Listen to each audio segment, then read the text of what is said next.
Hey, Video Insiders, welcome to your podcast. He's Carlos Pacheco. And he's Tom Martin. And we're two grizzled YouTube industry veterans with billions of views between us. And we're here to give you our 2 cents on the business of YouTube so you can make more dollars. News, strategy, insight, and just a sprinkling of snark. What's the word of the week, Tom? The word of the week. This week is meetings. I've been in a lot of meetings this week. I've been out and about, actually got outside of the house, which I know is a shock horror. Working from home, I don't get to see that many adults apart from other mums and dads at the school gate. So I decided to get out into the world this week, Carlos, and speak to some other humans. And it's some pretty exciting opportunities coming up. I won't talk about those yet until they've kind of come to fruition a bit more. But it's good to get out there and shake hands and speak business and do it AFK. Instead of just via email all the time. Great. You're very lucky to be able to go outside. I have not been able to go outside. I feel like now it's become a trope that every podcast I'll talk about the weather, but the weather in Canada, typical Canadians, we just love talking about the weather. Yeah. We've had snow, we've had ice storms, we've had heat waves and it's been a week. So yeah.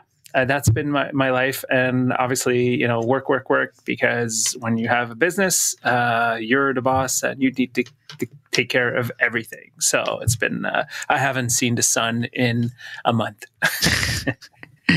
Before we dive into the meat and potatoes of this week's episode, we have to say thank you to our ongoing sponsor, TubeBuddy. Every week, TubeBuddy supports us, and every week I want to talk about a function that I use that really saved me a lot of time. This week, a client of mine told me that their social profile had changed, so I had to change the link of their Facebook link in the description of over 500 videos. And TubeBuddy always saves the day in that perspective. I do a mass update, a bulk update, and in 5 minutes, every single video is updated in the description with the right text or link or whatever. And every single time I get clients that are like, wow, thank you very much for fixing that. And that's one of my favorite features of TubeBuddy. Yeah, it is so amazing. It's really great if you're running like a network of channels or if you're really kind of scaling up your YouTube activities, and you can get an exclusive discount on a TubeBuddy license, especially if you are running multiple channels, and you can find that exclusive Video Insiders discount at videoinsiders.fm/TubeBuddy. Awesome. All right, Tom. So as I mentioned last week, I was doing quite a bit of keyword research, and I've been doing a little bit more of that this week.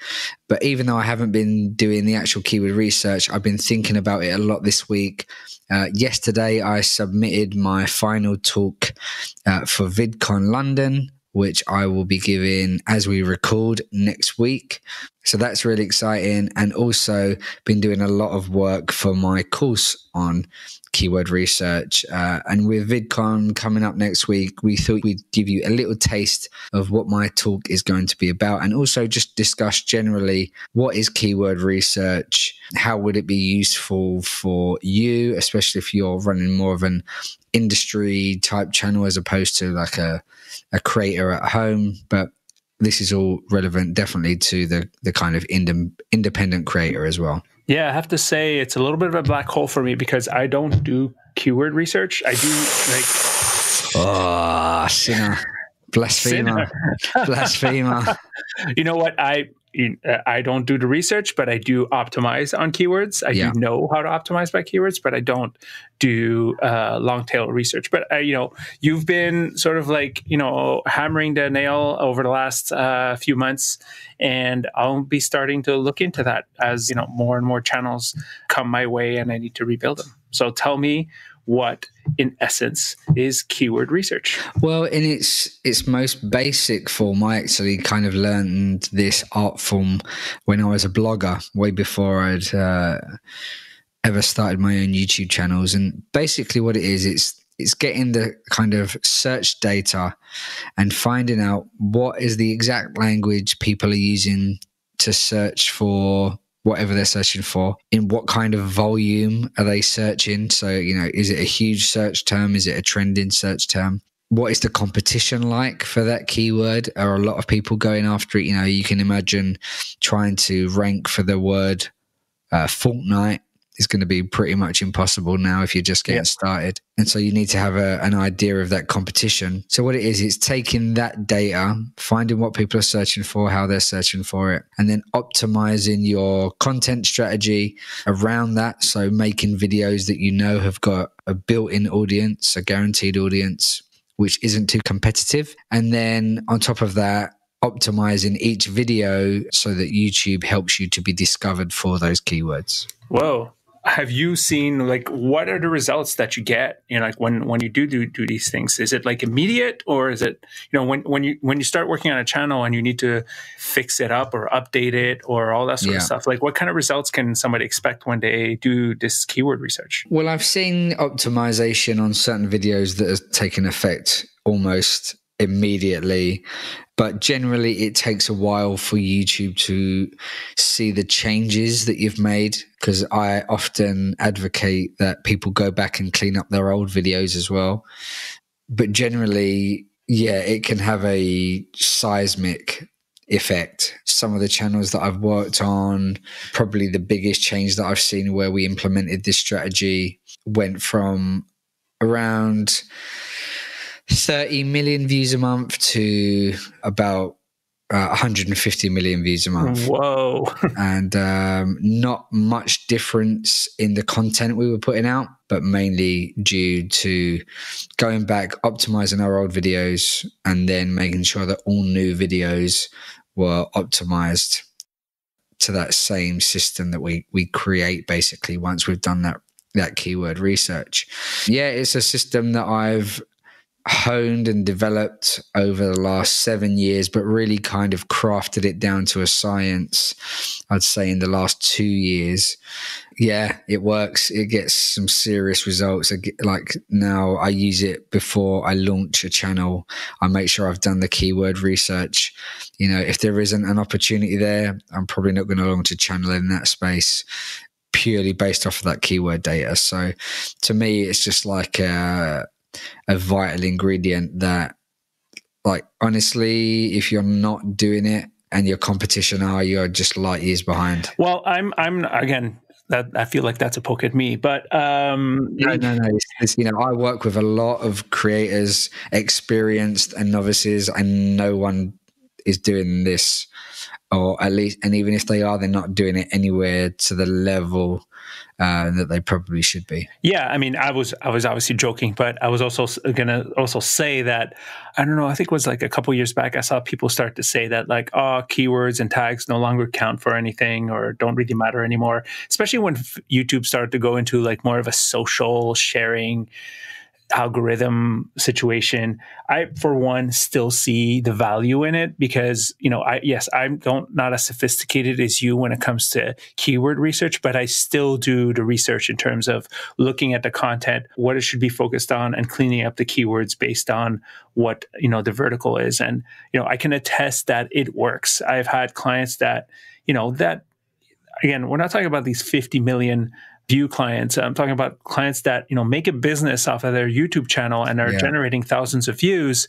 And then all of a sudden, just with me going in and doing an audit with TubeBuddy, doing a bulk upload, a bulk update of their tags and their descriptions and their titles, within, a few months, seeing the channel double in views and old videos wake up and start getting a lift again, right? And it's not about going viral. It's about, updating old videos that, are super valuable that were just buried because they weren't tagged correctly. So I'm totally agreed that the tag stuff and the keywords are super valuable. Yeah, and even if, there is definitely an argument out there, which I disagree with, but, everyone has their opinions on how to do YouTube. Mm-hmm. I can only talk from my experience of what I've seen work over the last 7 years and what I continue to see that works today. Even if, let's say, that tags had zero effect on anything, for example, the fundamentals behind keyword research mean that even if they don't work, you know at least that you're making the right videos based on what people are looking for. Because, you know, people go off and they say, I'm going to make a channel on, I don't know, my kids' toy dinosaurs are here. So, you know, I'm going to make a paleontology YouTube channel. So I'm just going to go off and make 100 videos about stuff that I think people want to see. You might be making 100 videos that absolutely no one wants to see. But if you'd taken a couple of hours to do some keyword research, you might have 200 video ideas that you know people are searching for every month. So even from an algorithmic point of view, if it was kind of no longer as useful as it used to be, just from a content strategy point of view, knowing what people are searching for is absolutely invaluable. Exactly. I totally agree on that. Going back to that point about, you know, people disagreeing about tags, I would say the people that don't benefit from tags are the vloggers and the daily vloggers and stuff like that. For them, tags mean absolutely nothing because they just care about that initial sort of impact. When you're a vlogger and you create, you know, 2 to 3 and 4 to 5 videos a week, like your past library becomes worthless very quickly. It's all about what's the latest thing you've done. And that's not the type of channels we like to build. We like to build channels that create sustained growth and don't turn into this hamster wheel that, you know, dies as soon as you stop creating content. Those are the ones I really like working on because they always surprise me. I mean, I want to bring another anecdote. Like I just had a client, I think I spoke about it last week, but I'm just going to be raving about him. He just hit 5,000 subscribers this week, and like his subscriber base is compounding every day. Every day he's getting more and more, and none of his content is viral. Most of his videos have gotten between 2,000 and 10,000 views, but like now he's growing about 40 subscribers a day. That's insane. Again, I'm going to be bragging about this client, but it's just because, you know, the content that he's making makes so much sense for the niche that he's trying to talk to, and he's found his audience, and it doesn't need to create, you know, viral content. So, anyways, that's a tangent I get into every single time.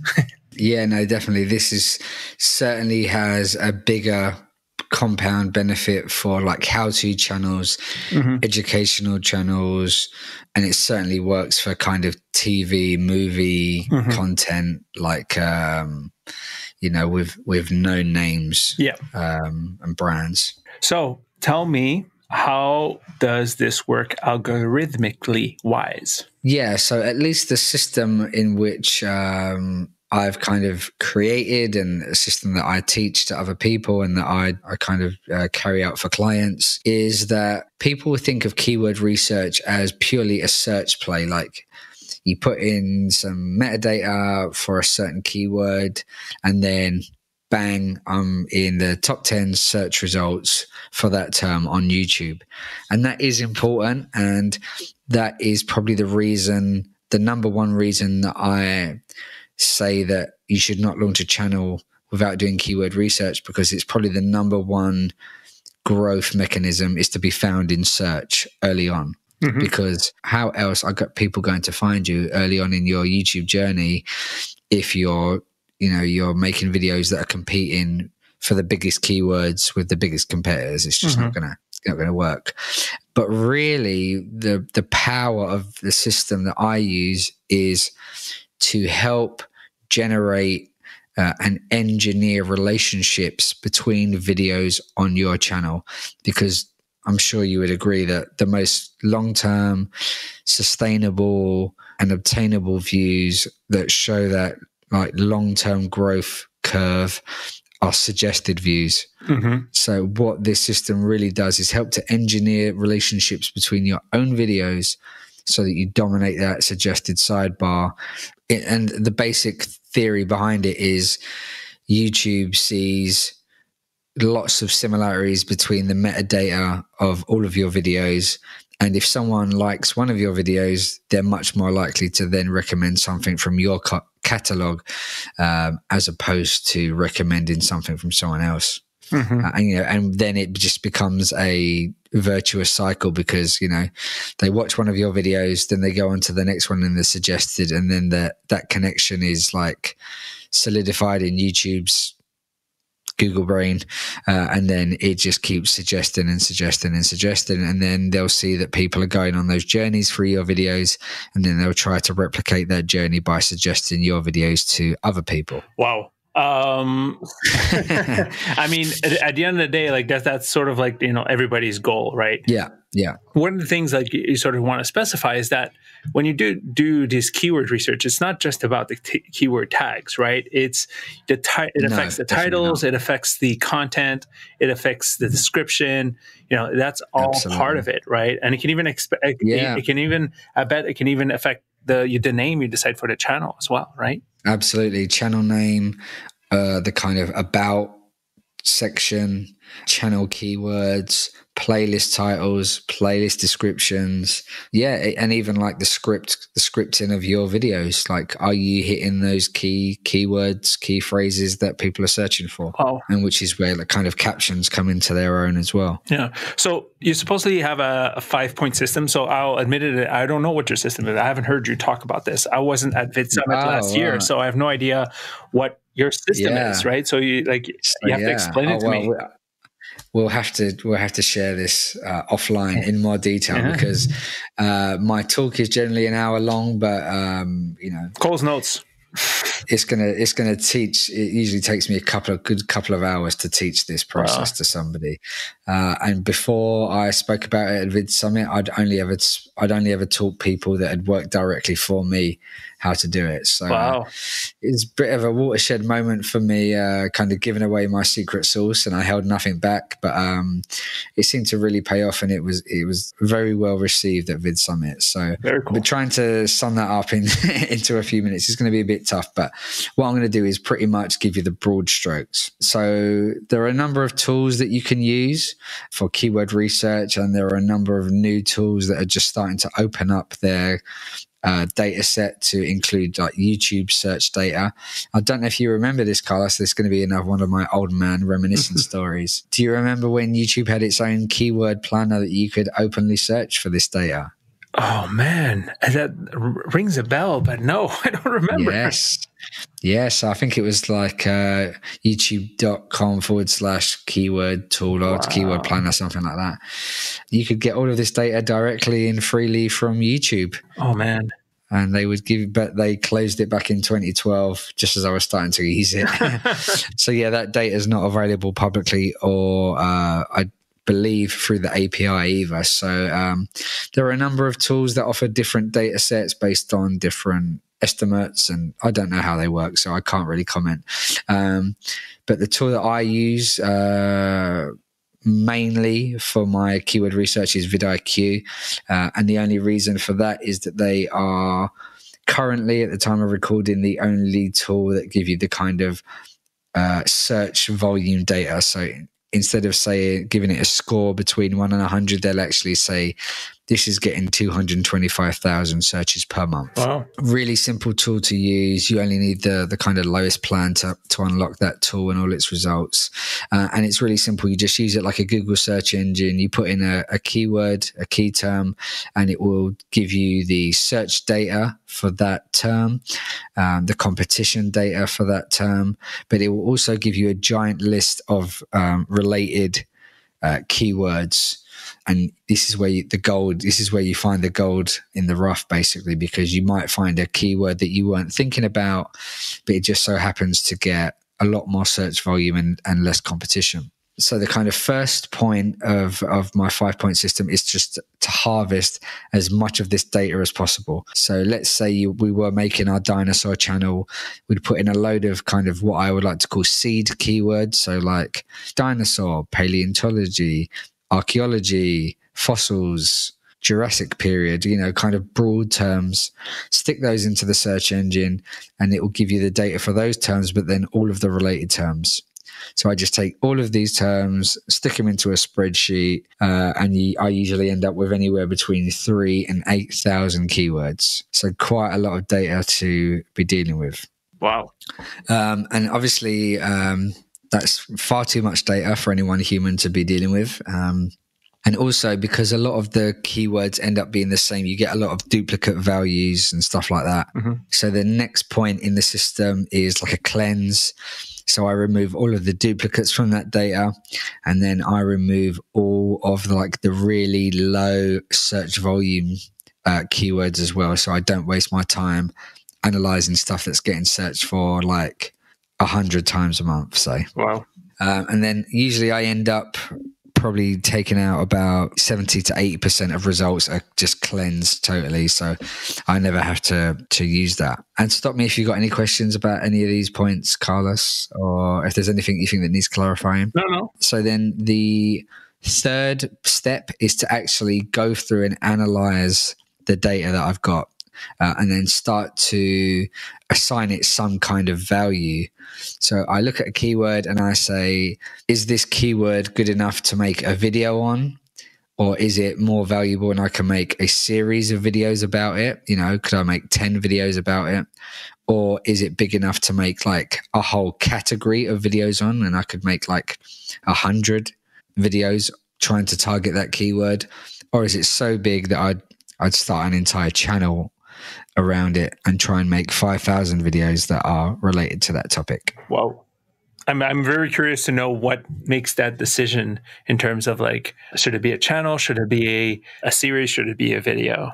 Yeah. So this is where we start to get into the nitty gritty. So it's part art and part science. So I'd say that the easy answer is, what is the size of the opportunity? The really handy thing about vidIQ is it makes a calculation between the search volume and the competition. And it will give you like an overall opportunity score. So you can just sort the data by opportunity, and there may be like one keyword which is absolutely screaming out. It might be like given a score of like an 80 or a 90 out of 100, with 100 being like the best possible opportunity. But then you have to weigh it up against, can I make 100 videos around this keyword, or is it so specific that I'd be lucky to be able to squeeze 3 videos out of it? And is it broad enough that I can make videos on a number of kind of subcategories within this niche? So, for example, if I found a really good keyword in our dinosaur channel example, and the keyword was Tyrannosaurus, I could probably make 20 videos about a Tyrannosaurus. Like, what did a Tyrannosaurus look like? How deadly was a Tyrannosaurus? Top 10 facts about T-Rex. I probably couldn't make up enough material to make an entire channel around that. But if I have a keyword such as dinosaur videos for kids, I know that I can make 600 videos around that. And because I also know I've got all of the other data, I know that I can make 20 videos around T-Rex, and 20 videos around Stegosaurus, and 20 videos around modern archaeology. And so I start to build up a kind of hierarchical structure of like top level channel keyword, then category keywords, then series keywords, and then just like video idea keywords. Very cool. So like for me, the way I see it is like you find, you end up finding these sort of gems of subject matters and titles that could, the subject matter could be something that you build a channel on, and then and then you can find all the little small niche subjects that you can, or video titles or whatever that you want to talk about within that subject that make a lot of sense. And you're seeing that a specific vertical is not being catered in terms of like, there's not enough content out there, but there's a lot of search and all that sort of stuff, right? Yeah. Have you ever, while doing research, obviously you're doing for a specific client or specific channel, but have you ever been down a rabbit hole where you're like, oh my God, nobody's doing content for this? It would be a gold mine to create this type of content. Yes, and I'm I'm in the process of creating those channels as we speak. Yes. Off air. Let's talk about it off air. Yeah. They will be. That will definitely be the subject of episodes in the future. This is the whole point: is us kind of taking you behind the scenes of what we're doing and how these channels are run and how the ideas come. But I'll probably give myself a 6-month head start on everyone else who could easily, try and target the same keywords. So I will be disclosing all of this stuff in the future, but let me get a few blocks ahead first. Yeah, I over my career, I have come across a couple of subject matters that I'm like, oh my God, there's a reason why no vlogger is doing this type of content. If only I could figure out a way to do it myself. And, even today, like I have this idea for something that I know is not being served.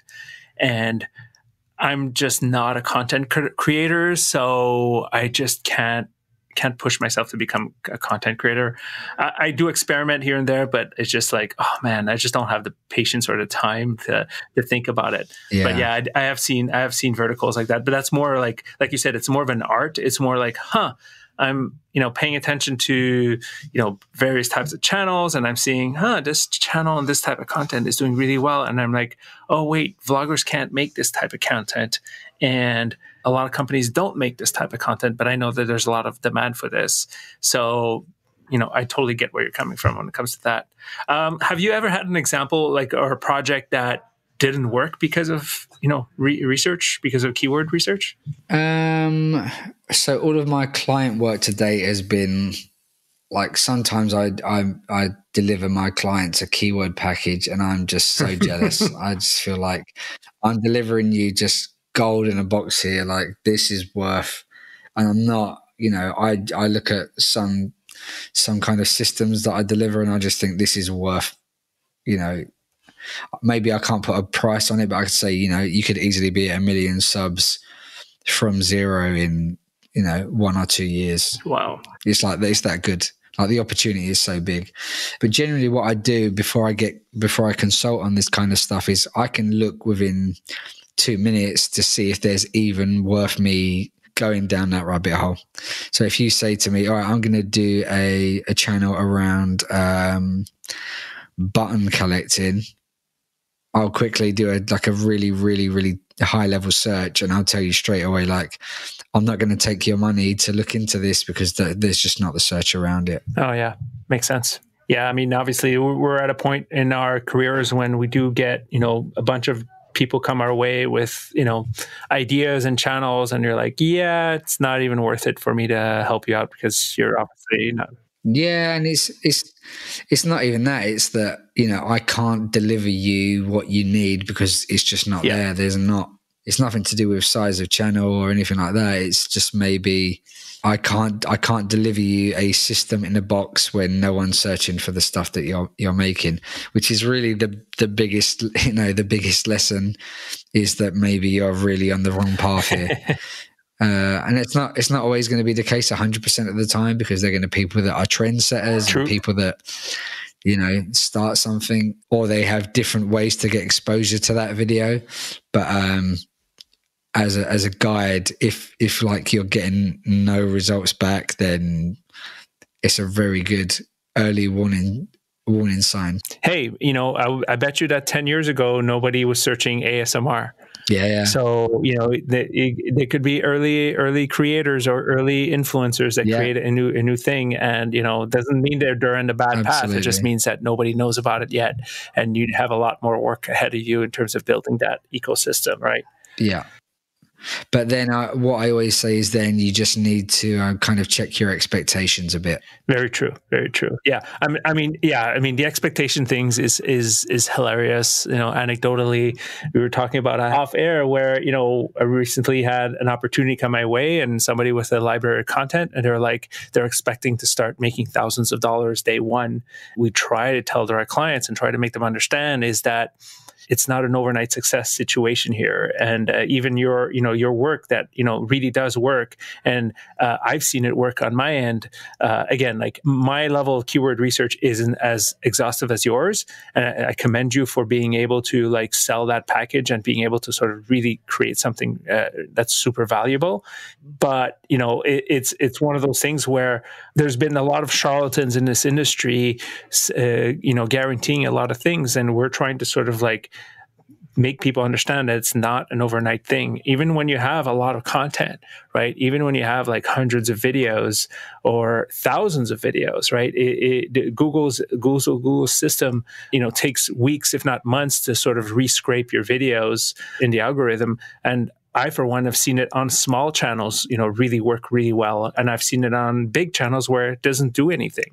So I agree. It's totally different for everybody. Yeah. And I think I'm going to have to kind of skip ahead on our agenda points here just because I think it's a perfect time to bring it up. But this is not a golden bullet. Mm-hmm. Silver bullet even. This is not a silver this is not a silver bullet. This can't cure bad videos.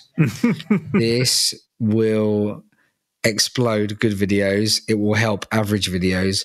But if you're making really bad content, this will not save you. Very true. I always found it really hard to articulate this concept for years and years and years. And then I wrote an article for Paladin Software and my friends over there.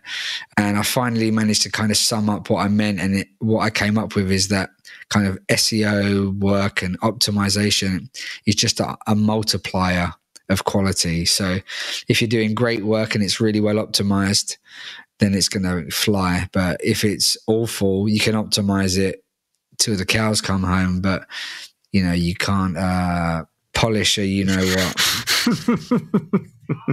Yeah. That's so great. So obviously by the time this video is out, VidCon London will be done. But are you planning to present this at future events in VidCon, let's say this summer in LA?